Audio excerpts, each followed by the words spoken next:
Hey, greetings. My name is Kevin Zhang. We're going to be doing the volleyball warm-up.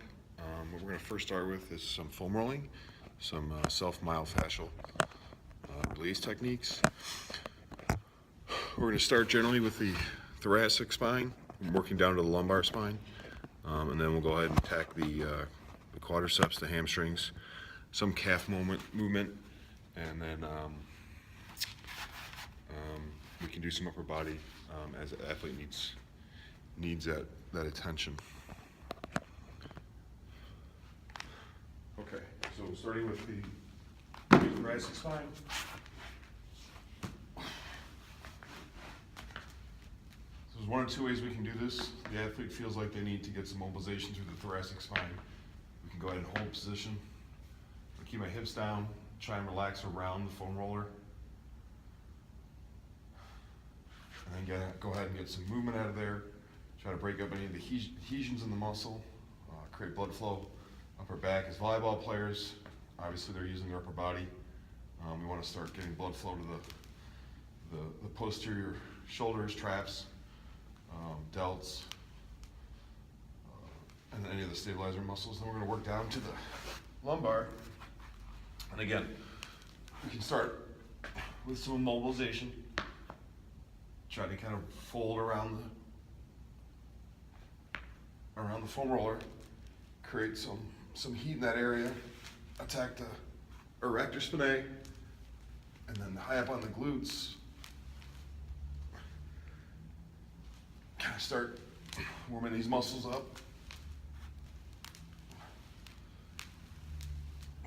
Okay, so then we can go flip over. We want to start working on the quadriceps, the hip flexors. So we're going to start high up on the waist. Okay, we want to roll down to the top of the knee. Okay, or that superior patella pouch. I'm going to create a lot of heat in the quadriceps. It's a very dominant muscle with volleyball players. Back up to the hip flexor area. All right, you can also open the hips. Maybe try and get a little bit of the psoas if you want to work higher up on the abdomen. For some of the athletes who feel like they need a little bit of the shoulder, you can go ahead and do some of the chest. You could even go tricep.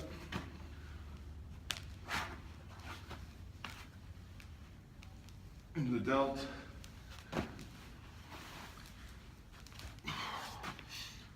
All right, then we're gonna go ahead and come back over and start the hamstrings.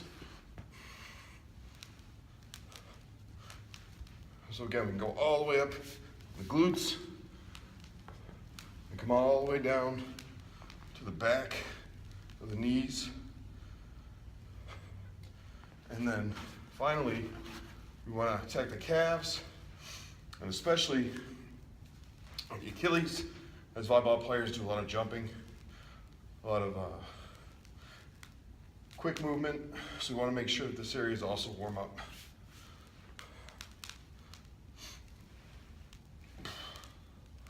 Okay, lastly, some of the athletes like the IT band, okay, or the lateral aspect of the hip and the quadricep, where the two muscles anchor. So you can roll both sides bilaterally from hip down to knee. And so each athlete will spend whatever time they feel need for the myofascial release. And then we'll go into sort of a band squat, which is similar to a static stretch. And we'll try and move it over here. So what we're going to do is we're going to use the band to kind of use the band to try and open up the hip spaces and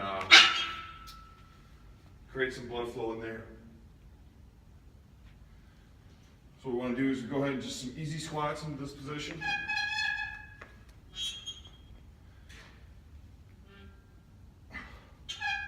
practice getting the knees outside over the toes as we come down. Try to keep that back straight, and then we want to drive the knees away for a nice groin stretch. This will also help with ankle flexibility.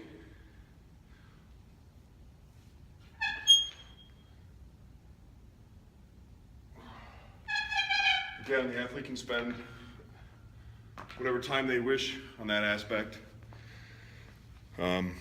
for the band squats. And again, at the end, we want to drive the elbows between the knees to help stretch the groin area. Okay, then we're going to go to a little bit of same thing with the band, but we're going to work on the shoulder and the lat with the volleyball player. A lot of overhead hitting, a lot of spiking involved in volleyball. So we want to make sure the shoulder is warm. So we'll do two kind of movements, static movements. First one, we'll put the elbow through, wrap around. We want to work on a little bit of external rotation. Okay, try to tell the athletes keep the chest down. We don't want to borrow movement from the lower back. Okay, they do this bilaterally. Again, we're just going to get a little stretch in there. Okay, we don't want to overdo it. We just want to try and warm up the shoulder. Okay, we're not trying to increase range of motion just yet. We're just trying to warm it up. Okay, both sides, laterally back and forth a few times. Again, depending on the athlete, some athletes who have maybe a little bit of pathology in the shoulder might need a longer time. The next one, we're just going to warm up the lat, kind of this whole tricep, lat, maybe some other smaller muscles, some of the rotator cuff muscles. What I'm going to do is I'm just going to grab the band here. I'm going to step back and just kind of let the band pull my arm. Kind of gently stretch these muscles. Again, we don't want to overdo the static part of it. We don't want to try and increase range of motion right now. We just want to create heat. Loosen up the muscles, kind of get them used, get them ready for activity.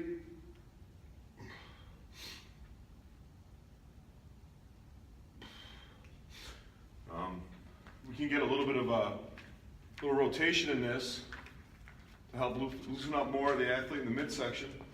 So the athlete's going to come here, and then they're just going to rotate, and then back.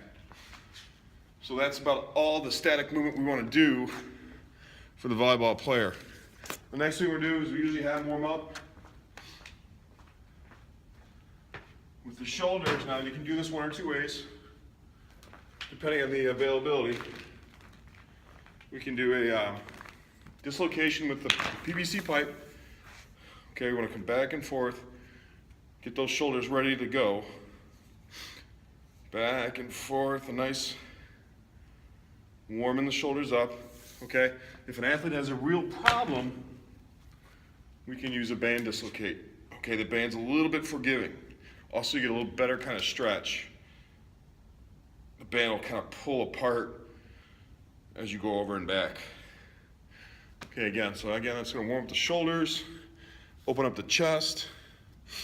All right, so then from there, we're going to start a little bit more dynamic warm-up.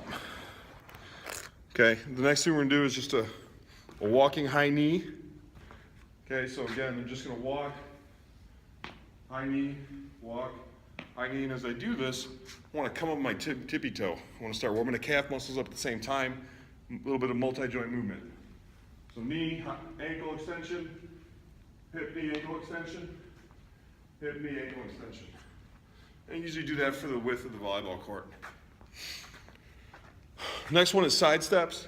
Okay, so volleyball players get a lot of flexion in the hips and the knees, and we want to kind of simulate that in the warm-up. We're going to do that with side steps. Okay, so whether we're doing it on the baseline or we're doing it, across the court, we're going to exaggerate our steps, keeping that hip flexion that they're going to be using during the game. We kind of want to warm this position up, get the athlete ready, try to maintain good chest posture, a nice neutral spine, coming back and forth, warming that groin up. Shouldn't be too much of it. We should already got some of the warm up through the band squats, but again, this is going to help that warm that groin up. Next one is just some heel walks. Pull the toes up. Okay, we want to get a little bit warm there. Okay, we can also alternate with heel walks with toe rocks. Okay, start getting that Achilles warm, gastroc, the soleus, getting those things warm-ups. So we have heel and toe raises. You can also do stationary toe raises. All right, just depends on what's best for the athlete. Okay, so now this would be essentially the volleyball warm-up. After this, the athlete would do more pragmatic or more sport-specific warm-ups where the volleyball is involved. And that would be obviously up to the coach. But as a strength and conditioning or sports professional, we don't want to over warm up the athlete. And then again, if some athletes have pathology, you want to pay attention to more specific warm-ups. Thank you.